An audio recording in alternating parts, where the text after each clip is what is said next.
I never thought a trip to Walmart would land me on the national news, but here we are. The whole thing started on a Tuesday morning in October when I was just trying to buy some groceries with what little money I had left from my disability check. I'd been living rough for about 8 months by then, ever since the VA messed up my paperwork and I lost my apartment. Sleeping in my beat-up '98 Honda Civic, showering at truck stops, eating mostly canned goods when I could afford them. The Walmart in Bakersfield wasn't the nicest one I'd ever been to, but it was close to where I'd been parking overnight behind the old gas station. I walked in that morning wearing the same clothes I'd had on for 3 days. My old army jacket with some holes in it, jeans that had seen better decades, and boots that were more duct tape than leather at that point. I probably smelled like I looked, which wasn't great.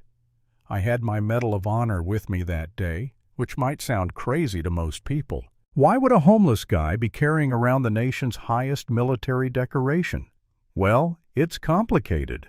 See, after everything went sideways with the VA and I ended up on the streets, that medal became the only thing connecting me to who I used to be.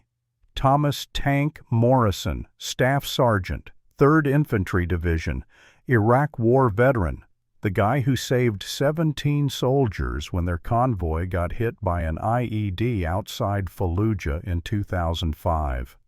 Most days, I kept it hidden in my jacket pocket, wrapped in an old T-shirt. But sometimes, when the nightmares got real bad, or when I felt like I was disappearing completely, I'd take it out and just hold it. Reminded me that I used to matter, that I'd done something important once upon a time. That Tuesday was one of those days. I was walking through the grocery section, trying to figure out if I could afford both bread and peanut butter, or if I'd have to choose one, when this kid bumped into me. Couldn't have been more than 16, 17 years old. When I turned to make sure he was okay, the medal fell out of my jacket pocket and hit the floor with that distinctive metallic sound. The kid's eyes went wide when he saw it. "Holy crap, mister, is that real?" I bent down to pick it up, but my back seized up like it does sometimes from the shrapnel that's still floating around in there. The kid helped me up and handed me the medal. "That's the Medal of Honor, right? My grandfather told me about those." "Yeah, son, it is," I said, taking it back and slipping it into my pocket. "Thanks for helping an old soldier out." That should have been the end of it. But the kid was excited, and kids that age don't know how to whisper. "Dude, this guy has the Medal of Honor. That's like the most badass thing ever." Other shoppers started looking over.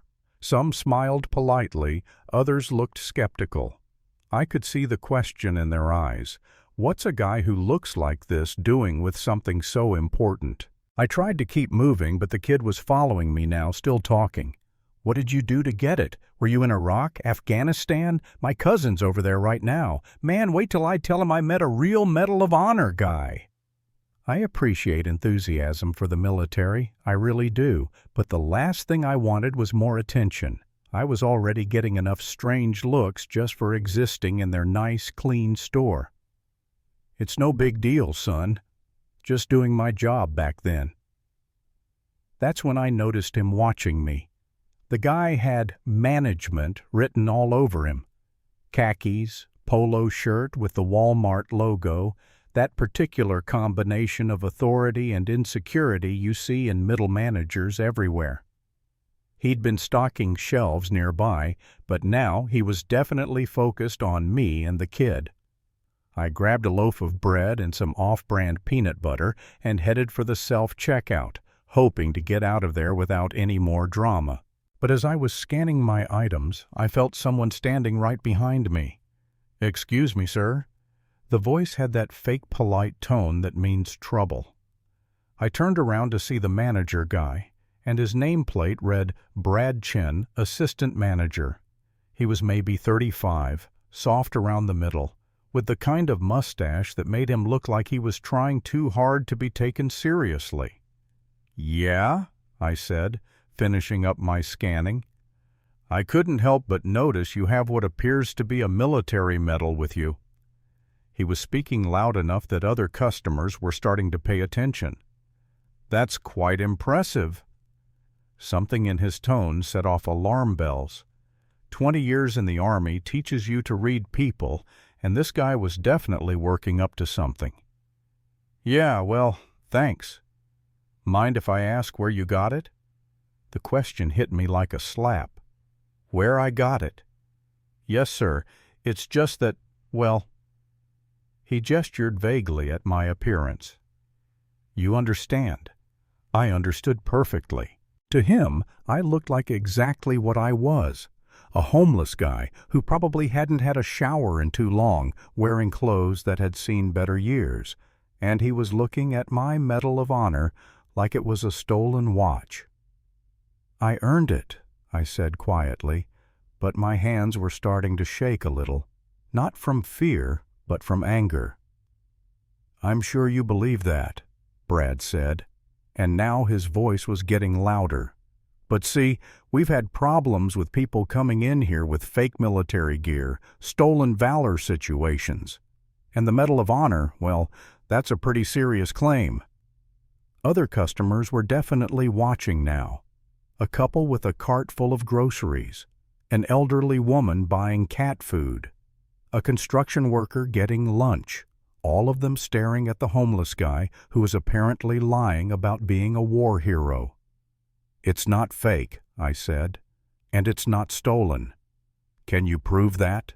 Brad asked. "Because honestly, sir, and I mean no disrespect, but you don't exactly look like Medal of Honor material." That's when something inside me snapped. Not violently. I learned a long time ago how to control that particular demon, but something cold and hard settled in my chest. What exactly does Medal of Honor material look like? Well, you know, clean, professional, like someone who has their life together. He was really warming up to his theme now. Medal of Honor recipients are American heroes. They're not... He gestured at me again. "Not what? Homeless? Down on their luck? Dealing with PTSD?" My voice was still quiet, but there was something in it that made Brad take a half step back. "Look, I'm just trying to protect the integrity of our military's highest honor here. Why don't you just hand over the medal, and we can call this whole thing a misunderstanding?" The construction worker spoke up. Maybe the man's telling the truth. Brad turned to address his growing audience. "Folks, I know it's hard to believe, but this is actually pretty common. People buy fake medals online or steal them from estate sales, and then they go around pretending to be war heroes. It's disgusting, really." "I fought in Iraq," I said. "Operation Iraqi Freedom, 3rd Infantry Division." "Sure you did," Brad said, "and I'm sure you've got some great stories to go with that stolen medal." That's when the elderly woman stepped closer. She was maybe 75, with short gray hair and the kind of sharp eyes that missed nothing. "Young man," she said to Brad, "what's your name?" "Brad Chen, ma'am, assistant manager." "Well, Mr. Chen, I think you should be very careful about what you're accusing this gentleman of." "Ma'am, I appreciate your concern, but this is a matter of stolen valor, which is actually a federal crime. I have a responsibility to—" "What you have," the woman interrupted, "is a responsibility to treat your customers with respect, especially veterans." "That's just it, ma'am. This man is not a veteran. No veteran would let themselves get to this state. Real soldiers have pride." The construction worker was nodding along. A couple of teenagers had stopped to watch the show. I could feel my face burning with embarrassment and rage, but I just stood there and took it. What else was I going to do? Make a scene? Prove his point about how unstable homeless people are? "Tell you what," Brad said, pulling out his phone. "Why don't we just call the police and let them sort this out? I'm sure they have ways of verifying military service." "Don't," I said. "Why not? If you're telling the truth, you've got nothing to worry about." "Because the last thing a homeless veteran wants is to deal with cops who are going to see exactly what everyone else sees, a crazy old bum causing trouble in Walmart. Because I'd been through this dance before, and it never ends well for guys like me." But Brad was already dialing. "Yes, hello? This is Brad Chen, assistant manager at the Walmart on Rosedale Highway. I need an officer down here. We have a situation with someone claiming to be a Medal of Honor recipient, and I believe it's a case of stolen valor." He hung up and smiled at me. "They'll be here in a few minutes. Like I said, if you're telling the truth, this should clear everything right up." The next 15 minutes were the longest of my life. More customers gathered around to watch the drama unfold. Brad was clearly enjoying himself, explaining to anyone who'd listen about the problem of stolen valor and how he was protecting the integrity of military honors. Some people seemed to buy it. Others looked uncomfortable but didn't say anything. The elderly woman stayed close by. "What's your name, son?" she asked quietly. "Thomas Morrison. People called me Tank." "Well, Tank, I want you to know that not everyone here believes this nonsense." "Thanks, ma'am. But it doesn't really matter what people believe." "Of course it matters. The truth always matters." When the police arrived, it was exactly what I expected. 2 officers, both young, both with that same look Brad had been giving me, professional suspicion mixed with barely concealed disgust. They took one look at me and made up their minds about who was the problem here. "What seems to be the issue?" the first officer asked Brad. "This gentleman claims to have a Medal of Honor, but frankly, Officer Patterson, this appears to be a clear case of stolen valor. I mean, just look at him." Officer Patterson did look at me, and I could see his assessment in real time. Homeless, probably mentally ill, definitely trouble. "Sir, do you have any identification?" I handed over my driver's license. It was expired, but it was still me. "Thomas Morrison." "And you claim to have a Medal of Honor?" "I don't claim to have it." "I do have it." I pulled the medal out of my pocket, still wrapped in the T-shirt. Both officers leaned in to look. It was beautiful. I'll give it that. The 5-pointed star hanging from the light blue ribbon, the eagle spreading its wings, the word Valor engraved at the bottom. It had been polished so many times over the years that it practically glowed under the fluorescent lights. "This looks real," the second officer said. "Of course it looks real," Brad interjected. "They make very convincing fakes these days. You can buy them online for $50. Officer Patterson was turning the medal over in his hands. "Mr. Morrison, can you tell me what you did to earn this?" "March 15th, 2005. Our convoy got hit by an IED outside Fallujah. The lead vehicle took the worst of it. 17 soldiers trapped, some wounded, insurgents moving in from multiple directions. I provided covering fire while organizing the evacuation. Got everyone out." "That's a pretty generic story," Brad said. "I bet you could find that exact scenario in a dozen war movies." "The citation should be public record," Officer Patterson said. "We can verify it." "That'll take hours," Brad said. "Look, I've got a store to run here. Can't you just confiscate the fake medal and arrest him for stolen valor?" "We can't arrest someone without proof of a crime," the officer said, "and right now, all we have is your suspicion." That's when the elderly woman spoke up again. "Officers, what if there was another way to verify this?" "Ma'am?" "Well, I imagine Walmart has security cameras, don't they?" Brad looked confused. "Yes, of course we do." And I imagine those cameras record everything that happens in the store? Yes, but I don't see how that's relevant. What if we could see exactly how this gentleman came to have that medal? Did he steal it from someone? Did he pick it up off the floor? Or did he walk into this store already wearing it? Officer Patterson was nodding slowly.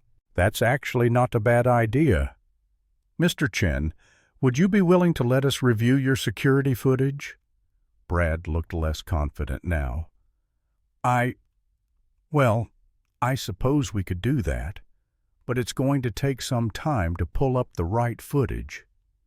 We've got time, the elderly woman said firmly.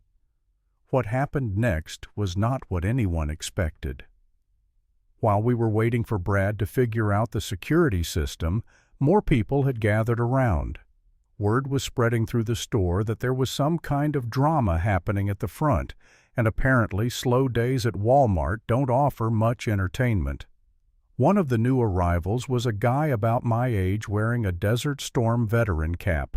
He took one look at the situation and walked straight over to me. "What's your unit?" he asked quietly. "3rd ID, 2nd Brigade, 1st Battalion." "When were you there?" 2004 to 2006, 2 tours. He nodded. "You know Captain Rodriguez?" "Maria Rodriguez?" "Yeah, she was our company commander during my 2nd tour." "Hell of an officer." The Desert Storm vet turned to the crowd. "This man knows people he shouldn't know if he's lying." But Brad wasn't giving up. Anyone can memorize names and units. That doesn't prove anything. Officer Patterson was getting impatient. "Mr. Chen, how long is this going to take?" "The system is a little complicated. Maybe another few minutes." That's when someone in the crowd said something that changed everything. "Hey, isn't there an app for this?" Everyone turned to look at a young woman with purple hair who was holding up her phone. "My brother's in the Marines, and he showed me this app that has all the Medal of Honor recipients listed, like official government database stuff." Officer Patterson perked up. "What kind of app?" "It's called Medal of Honor Registry or something like that. Here, let me find it." She was tapping away at her phone. "Yeah. Here it is. You can search by name, by conflict, by unit."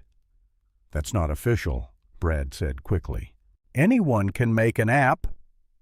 "Actually," the girl said, "it says here it's maintained by the Congressional Medal of Honor Society. That sounds pretty official to me." She handed her phone to Officer Patterson. "Just type in his name." I held my breath. This was it. Either my name would be in there, or it wouldn't, and this whole nightmare would be over one way or another. Officer Patterson typed in Thomas Morrison. The seconds stretched like hours. I could see Brad leaning in, probably hoping the search would come up empty. The crowd was dead silent, waiting. My heart was pounding so hard I was sure everyone could hear it. Patterson frowned at the screen. Then his eyebrows went up. He scrolled down, reading. The frown deepened. "Well," Brad demanded, "is he in there or not?" Patterson looked up at me, then back at the phone. Then he cleared his throat. "It says here that Staff Sergeant Thomas Morrison, 3rd Infantry Division, received the Medal of Honor on March 15, 2007, for actions in Iraq on March 15, 2005. The silence that followed was deafening. That can't be right," Brad stammered. Officer Patterson was reading from the phone. The citation reads, "For conspicuous gallantry and intrepidity at the risk of his life above and beyond the call of duty while serving as a team leader with Company B, 1st Battalion, 2nd Brigade Combat Team, 3rd Infantry Division, during combat operations in Fallujah, Iraq, on March 15, 2005. When Staff Sergeant Morrison's convoy was attacked by improvised explosive devices and came under intense enemy fire, he exposed himself to enemy fire to provide covering fire for the evacuation of 17 wounded soldiers. Despite being wounded himself, Staff Sergeant Morrison continued to engage the enemy until all soldiers were safely evacuated. His extraordinary heroism and selfless service were in keeping with the highest traditions of military service and reflect great credit upon himself, his unit, and the United States Army. As he read those words, I was back there for a moment. The deafening explosion that flipped our lead Humvee, the screaming, the smell of burning fuel and blood. Private Johnson pinned under twisted metal, crying for his mother. Sergeant Williams with shrapnel in his chest, still trying to return fire. The impossible choice between cover and getting my boys out alive. I could feel the heat of the flames on my face, hear the crack of AK-47 rounds whizzing past my head. 17 lives hanging in the balance, and me in the middle of it all, doing what needed to be done because someone had to do it. The crowd was dead silent now. You could hear the hum of the fluorescent lights, the distant beeping of checkout scanners, the air conditioning cycling on. Brad's face had gone from red to white to green. There must be some mistake. The only mistake here, said the elderly woman, is that you've spent the last half hour humiliating a genuine American hero. Brad was staring at me now like he was seeing me for the first time. His voice came out as barely a whisper. I didn't know. How was I supposed to know? You weren't supposed to assume, I said quietly. But you look like... He stopped himself, finally understanding how those words sounded. Officer Patterson handed me back my medal. Mr. Morrison, I apologize for any inconvenience. You're free to go. But I wasn't going anywhere. Not yet. I looked at Brad, who was staring at the floor like he wanted it to swallow him up. You want to know what Medal of Honor material looks like? I asked him. It looks like 17 soldiers who got to go home to their families because someone was willing to die for them. It looks like nightmares that wake you up screaming 20 years later. It looks like survivor's guilt that eats at you every day because you lived and some of your friends didn't. My voice was getting stronger now, and the crowd was listening. It looks like coming home to a country that said, "Thank you for your service," and then forgot you existed. It looks like fighting the VA for years just to get the help you were promised. It looks like losing everything because the system you served failed you when you needed it most. Brad tried to say something, but I wasn't finished. And sometimes, Mr. Chen, it looks like a guy who's down on his luck, buying peanut butter at Walmart, just trying to get through another day without giving up completely. The construction workers started clapping. Then the elderly woman joined in. Pretty soon, half the crowd was applauding, and Brad looked like he wanted to disappear. But the story doesn't end there.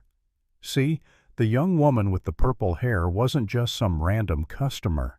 Turns out she was a journalism student at Cal State Bakersfield, and she'd been recording the whole thing on her phone for a social media post about crazy stuff you see at Walmart. By the time I got back to my car, the video was already going viral. 20,000 views in the first hour. The caption read, "Walmart manager accuses homeless veteran of stealing his own Medal of Honor.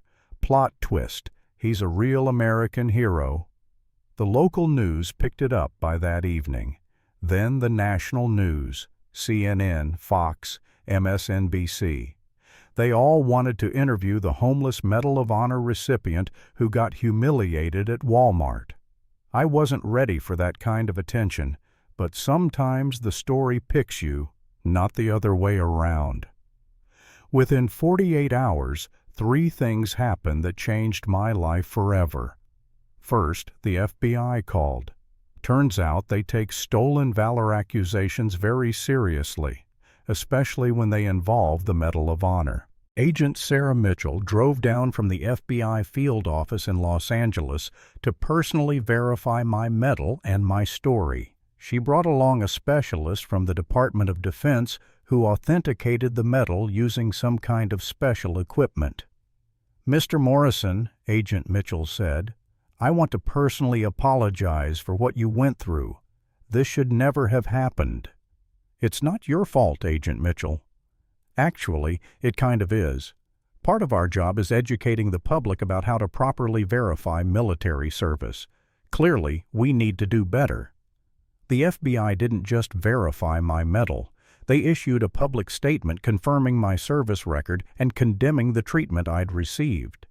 They also announced they were investigating Brad Chin for filing a false report and potentially violating federal laws related to the harassment of veterans. Second, Walmart corporate called. Not just the local store manager, not just the regional manager, but someone from the actual corporate headquarters in Arkansas. They offered me a formal apology, a settlement that I'm not allowed to discuss the details of, and a lifetime shopping pass that I'll probably never use. More importantly, they fired Brad Chin.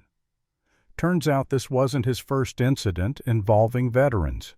He'd been written up twice before for insensitive comments toward customers he suspected of stolen valor. Walmart also implemented new training for all their employees about recognizing and respecting veterans. But the third thing was the most important. The video caught the attention of a veterans advocacy organization called Heroes at Home, run by a former Marine colonel named James Washington. Colonel Washington had been working for years to reform the VA system and help homeless veterans get back on their feet. He called me personally. "Mr. Morrison, I've been fighting this fight for 15 years, and your story is exactly why this work matters. Would you be willing to let us help you?" I was skeptical. I'd heard promises before from people who wanted to help veterans. Most of them disappeared as soon as the cameras stopped rolling. But Colonel Washington was different. Within a week, Heroes at Home had gotten my VA paperwork straightened out, found me temporary housing, and connected me with a counselor who specialized in combat PTSD. Within a month, I had my own apartment and was receiving the full disability benefits I should have been getting all along. The best part? Colonel Washington offered me a job with Heroes at Home. My title is Veteran Outreach Coordinator, which basically means I spend my time finding guys like me, veterans who've fallen through the cracks, and helping them navigate the system that's supposed to take care of them. It's been 6 months since that day at Walmart. I've helped connect 43 homeless veterans with housing and benefits. I've spoken at high schools and colleges about the real cost of military service. I've testified before Congress about the need for VA reform, and I still carry my Medal of Honor with me every day, not hidden in my pocket anymore, but on a proper chain around my neck, because I learned something important that day at Walmart. Honor isn't about looking the part or having your life together. Honor is about doing the right thing even when everything else is falling apart. Sometimes I think about Brad Chin. I heard he's working at a Home Depot now, which is probably better for everyone involved. I don't hate him. He was ignorant and cruel, but he wasn't evil. He just believed that heroes always look like heroes, that service members always have their lives together, that the people our country honors always stay honored. The truth is messier than that. The truth is that some of us come home broken, and some of us don't heal the way we're supposed to. Some of us lose everything we fought to protect, but that doesn't make our service any less real or our sacrifices any less meaningful. The elderly woman who defended me that day turned out to be Margaret Hughes, whose husband had been a Marine in Vietnam. She'd recognized something in me that Brad Chin couldn't see, the particular way that veterans carry themselves, even when they're carrying nothing else. "I've seen too many good men come home to nothing," she told me when we met for coffee a few weeks later. Someone had to speak up. Mrs. Hughes became one of my strongest supporters in the work I do now. She volunteers with Heroes at Home, helping us identify veterans who need assistance. She says it's the least she can do for the men and women who served. The young woman with the purple hair, her name is Jessica, and she graduated last month with a degree in journalism, still keeps in touch. She's working for a local newspaper now, and she's written several follow-up stories about veteran issues. She says meeting me changed her perspective on how media coverage can actually help people instead of just creating entertainment. "I almost didn't post that video," she told me. "I thought it was just going to be another viral moment that people would forget in a week. I had no idea it would actually change anything." But it did change things. Not just for me, but for a lot of veterans who saw the story and realized they didn't have to suffer in silence. The Heroes at Home hotline got over 3,000 calls in the month after the video went viral. We had to hire additional staff just to handle the volume of veterans reaching out for help. The police officers who responded that day, Patterson and his partner, Officer Williams, both reached out to apologize. They also asked if I'd be willing to help train their department on better ways to interact with veterans, especially those dealing with homelessness or mental health issues. "We see a lot of veterans in crisis," Officer Patterson admitted. "Most of us want to help, but we don't always know how." Now I do training sessions with police departments across the region. It's not about politics or pointing fingers. It's about helping cops understand that the guy causing a disturbance might be having a PTSD episode, not just being difficult. That the homeless woman they're asked to move along might be a Navy veteran who served 2 tours in Afghanistan. The construction worker who spoke up for me that day ended up being a Vietnam veteran named Joe Ramirez. We stay in touch now, and he's helped me with several outreach projects. Joe understands something that a lot of people don't, that veterans take care of each other, even when the system doesn't take care of us. "I saw how people treated us when we came back from Vietnam," Joe told me. "I swore I'd never let that happen to another vet if I could help it." The video from that day has been viewed over 2 million times now. It's been shared by everyone from Gold Star families to active duty service members to politicians from both parties. But the comments that mean the most to me are from other veterans who say it helped them get the help they needed. One message that stuck with me came from a Marine who'd been living in his car for 8 months. "I saw your video and thought, if a Medal of Honor guy can end up on the streets, maybe I'm not just a failure. Maybe the system failed me too. I called the number you gave and got help. Thank you for showing me it's okay to ask." That's why I tell this story. Not because I want sympathy or attention, but because there are thousands of veterans out there who are one bad day away from being where I was. They're proud people who served their country honorably, and they shouldn't have to choose between pride and survival. The medal around my neck isn't just mine anymore. It represents every soldier, sailor, airman, and Marine who ever did their duty, and came home to find that duty didn't guarantee anything except the right to keep fighting for what they'd earned. Last month I was invited to speak at the annual Medal of Honor convention in Arlington. Standing there among all those genuine heroes, guys who'd served in Vietnam, Korea, World War II, Iraq, Afghanistan, I felt something I hadn't felt in years. I felt worthy of the honor I'd been given. After my speech, an 89-year-old World War II veteran named Robert Chen approached me. "Yes, Chen. Turns out he was Brad's grandfather, and he'd seen the news coverage. I'm ashamed of what my grandson did to you," he said. That boy never learned respect for service. It's not your fault, sir. Maybe not, but I failed to teach him something important. Can I ask you a favor? Of course. Will you let me help with your work? I've got some money saved up and I'd like to contribute to your organization.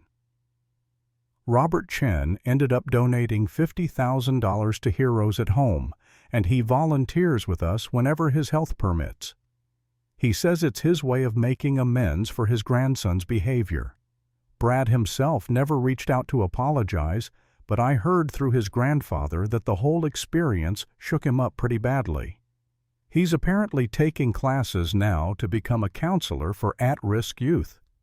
Maybe some good will come of it in the end.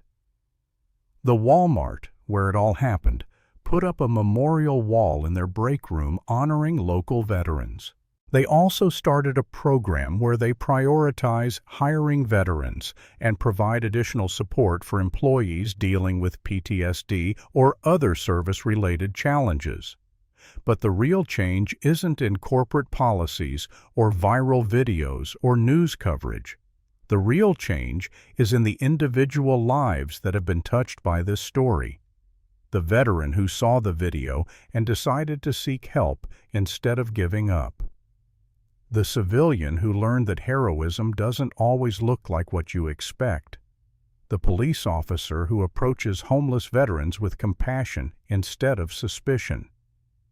Every week, I get letters and emails from people who say the story inspired them to volunteer with veteran organizations or to donate to homeless shelters or to simply treat the veterans in their communities with more respect and understanding. 6 months ago, I was just another invisible homeless guy buying peanut butter at Walmart. Today, I have a purpose, a mission, and the resources to help other veterans who are fighting the same battles I fought. The Medal of Honor citation says I saved 17 soldiers that day in Fallujah. But the video of what happened at Walmart has helped save hundreds more right here at home. Sometimes the most important battles aren't fought on foreign soil. They're fought in store aisles and government offices and homeless shelters, one veteran at a time. I still shop at Walmart sometimes, though usually at a different location. When I do go back to the one on Rosedale Highway, the employees all know who I am now. They treat me with respect, but more importantly, they treat all the other veterans who shop there with respect too. That's the real victory in all of this.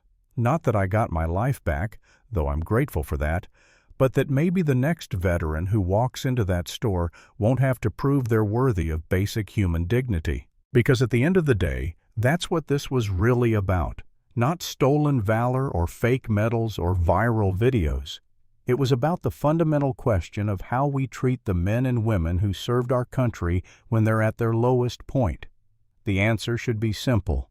We treat them with honor, whether they're wearing a uniform or sleeping in a car, whether they're receiving a medal from the president or buying groceries with food stamps.